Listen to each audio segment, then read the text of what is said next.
How many languages would you guess are spoken in the world? When I was asked this question recently, I guessed about 200. Now I was just a little bit off. There's actually 6,500. There's 193 different countries represented in the United Nations General Assembly, and of those 6,500 other languages, the UN only recognizes 6 officially: Arabic, Chinese, English, French, Russian, and Spanish. Those 6 languages cover about 85% of the world's population. Now, experts estimate that 56% of the world's population is already bilingual, and yet in the United States, that number is less than 20%. So if you want to learn another language, I say good for you. You're probably thinking that learning one of those 6 languages that covers 85% of the world's population is going to be the best bang for your buck.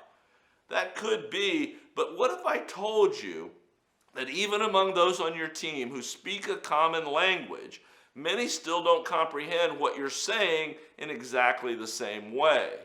Now, there's probably not a person among us that's not familiar with the concept of people just hearing what they want to hear. We've all had that experience at one time or another.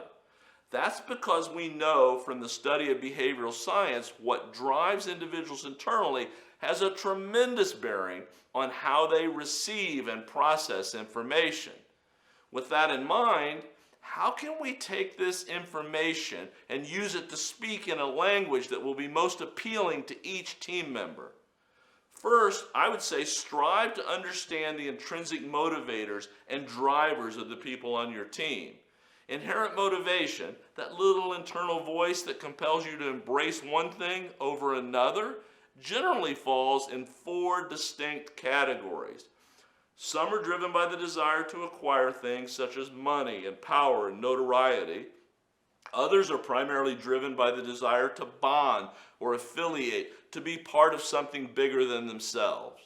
A third group is driven by the desire to compete.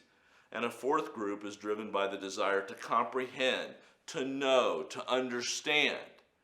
If you want to begin your journey to learn how to speak the language that appeals to a person's inherent motivational drivers, the first step is to understand the intrinsic motivators and drivers of the people who are actually on your team. There are many high-quality behavioral science-based tools that allow us to identify these characteristics nowadays. Once you've identified those drivers, you need to start thinking about the role that this inherent motivation plays in how people want to hear things and receive information from you. If you know that you're dealing with somebody who's primarily motivated by the desire to acquire things, it's pretty obvious that you could communicate in a language that's somewhat transactional with this type of person. You can easily speak to them in a way that lets them know if they accomplish something or achieve something, that they'll receive something in return. That's pretty straightforward. On the other hand, though, if you're speaking to a person that's inherently motivated by the desire to bond or be part of something bigger than themselves, offering them a reward or compensation for achievement might have very little motivational impact.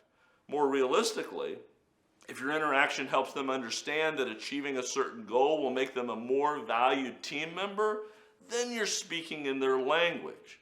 Taking the time to get to know what's driving your team and practicing how to frame your conversations can be the first step to open up a whole new language for you.